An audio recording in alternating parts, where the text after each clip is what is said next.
সুপ্রভাত বন্ধুরা, তোমরা সবাই খুব ভালো আর সুস্থ থেকো। জীবন চলছে আর প্রতিদিনকার নিজের সাথে নিজের যুদ্ধ চলছে নানা কিছুর মধ্যে।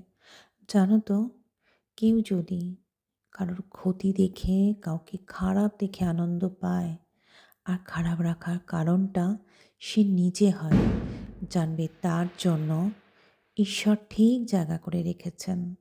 প্রতিদিন যখন একটা মানুষকে দেখছি কতটা খারাপের মধ্যে তার মুখের হাসিটুকু ছিনিয়ে নিয়েছে কিছু মুখোশধারী সাদা পোশাকে চোখের চশমা মানুষ, তার গায়ে আছে নোংরাম গন্ধ। মানুষকে কষ্ট দেওয়া বদমাইশি সে কি কখনো ভালো থাকতে পারে বলো তো বন্ধুরা?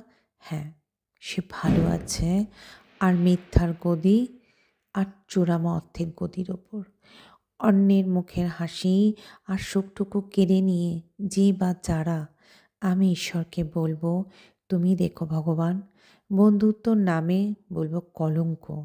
মুখে মিষ্টি আর ভেতরে বদমাইশ সেই মানুষ কখনই ভালো হয় না। মাথার ওপর ঈশ্বর আছেন, তিনি যদি চান ভালো রাখতে তাহলে তিনি কখনোই ব্যর্থ করবে না। আর হতাশ করবে ঠিক, খারাপ সময়গুলো পেরিয়ে যাবে। ধৈর্য রাখো।